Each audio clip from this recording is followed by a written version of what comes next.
Niti Namine Namaste Saraswati Devi Gauravani Pracharini Nirvishesha Shunyavadi Paschatya Desatarini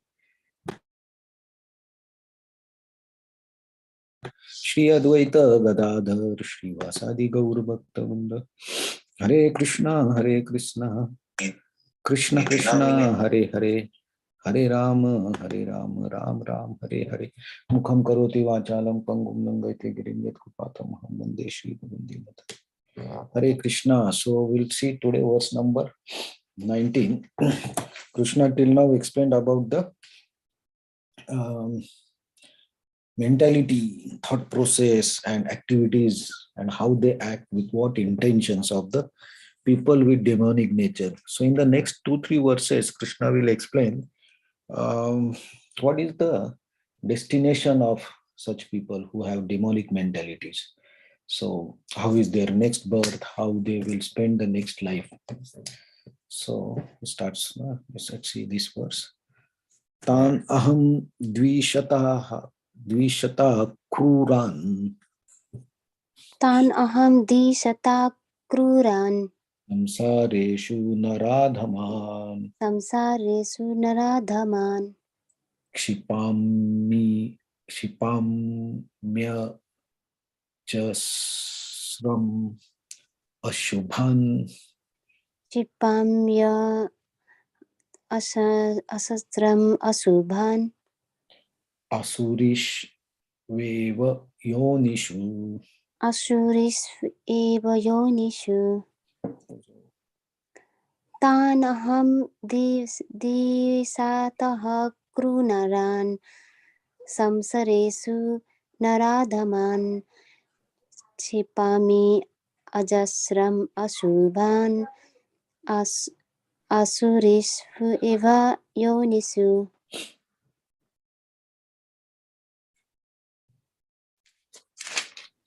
Tanaham dishatakuran samsareshu naradaman kshipamyajastram asubhan asurishveva yonishu.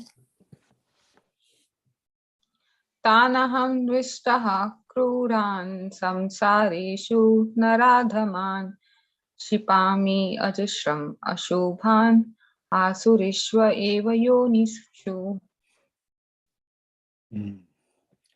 Translation and purport. Those who are envious and mischievous, who are lowest among men, are perpetually cast into the ocean of material existence, into various demoniac species of life. Purport. In this verse, it is clearly indicated that the placing of particular individual soul in the particular body is prerogative of the supreme will. The demonic persons may not agree to accept supremacy of the Lord, and it is fact that they may act according to their own whims. But his next birth will depend upon the decision of the Supreme Personality of Godhead and not on himself.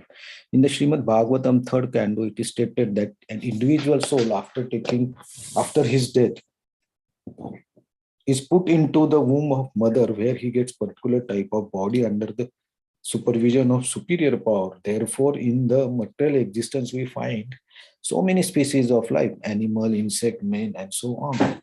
All are arranged by the superior power. They are not accidental. As for the demonic, it is clearly said here that they are perpetually put into the wombs of demons, and thus they continue to be envious and lowest of mankind. Such demonic species of men are held always full of lust, always violent and hateful, and always unclean. The many kinds of hunters in the jungle are considered to belong to the demonic species of life. Also, this verse, Krishna gives the destination, or what he personally does through his energies. So the main problems of the demonic nature is envy. Krishna has stated same thing in the 3rd chapter when Arjuna asked what is the reason why people do the activities that they know is bad and they should not do, but still they do, as if by force. So Krishna tells envy. So envy is the cause of all the problems. So here Krishna is saying that people who are envious and cruel means mischievous or very cunning, they are demonic. Because Krishna told in the 2 verses back that they become envious of the people who are devoted to God. So indirectly they are envious of the God, because they don't want to see anybody better than them or anybody who will be a controller in spite of them. So they don't accept that. And then what happens? They remain birth after birth in this material world. And because their thought process or their nature of being envious with the God or God's devotees, they continuously do mistakes or the activities that are against the Shastra. So what happens to them? Nara adham, naradhama, which is the adhama means inauspicious or lowest. So they go to the lowest type of existence, and nara means man. So lowest times of human existence. So where there in those species or in that birth or that body, they will have very rare chances of getting in connect with the God or the devotees of the God. So if you don't get in connection or don't get to see or hear from the devotees of the Lord, then there are very less chances of being purified. So when they go to the lowest existence, or people like Srila Prabhupada mentioned, the hunters in the jungle who stay in the jungle only, they don't go anywhere. So such type of people, it is very difficult for them to come in contact with any saintly people. So they just live the life by their own thoughts, and they die in that. So it's very rare that they will do any activities as per the Shastra, so that their life can be elevated to better body. Difficult. So we see some races of human being, those who stay in the deep into the jungles, they are still very primitive. Their life, living ways of living, their eating, their habits, their processes are very, very old, or they don't have any connection with this world. And it looks like they are living in some different era. So if they live in jungle, they eat the animals, and they have very different ways of life, means living, marriages, rituals, everything is very different. And if we see those, we sometimes become surprised how come this species or this men are still in so low level of living. Yes, Krishna gives the reason, because they don't get opportunity. So Krishna or the laws of nature put them into such a situation where their birth will be lower and lower, and they will keep doing the same activities.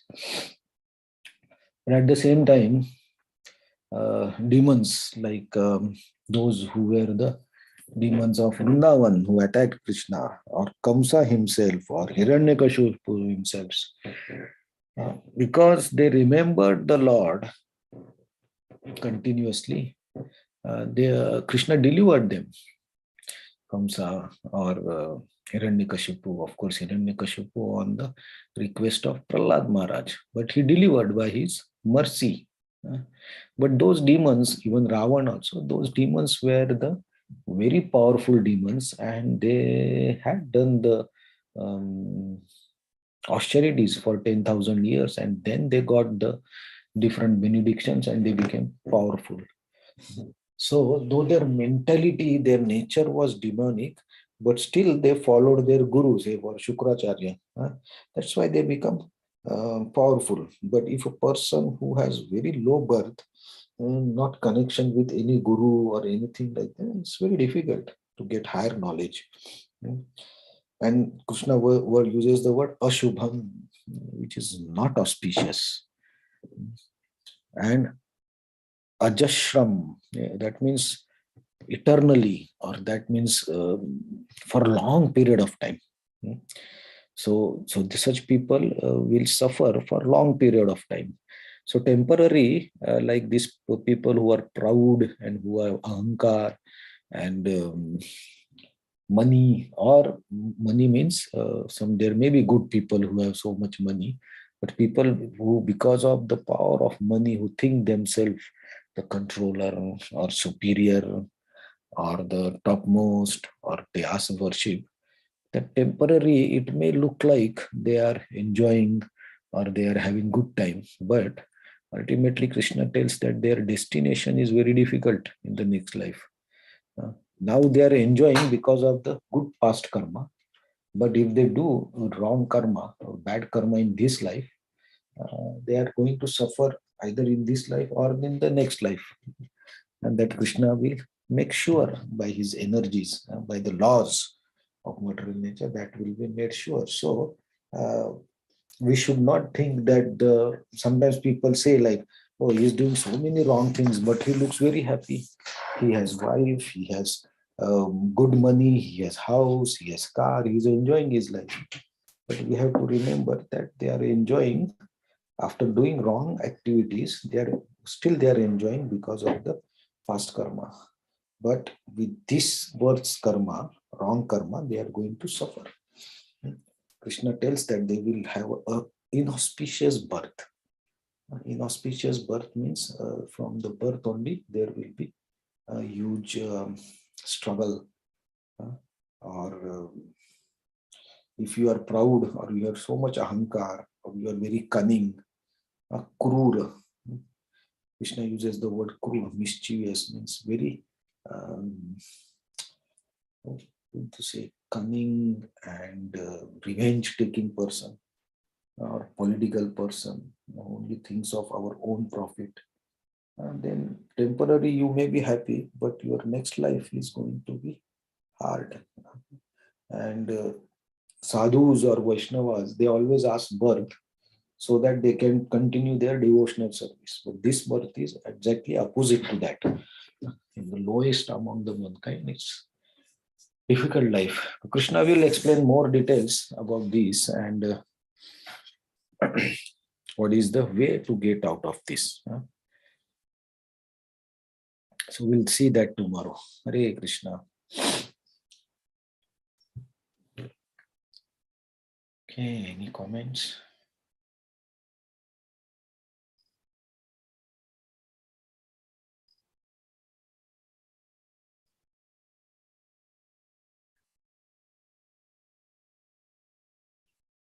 Okay, thank you very much. We'll see you tomorrow.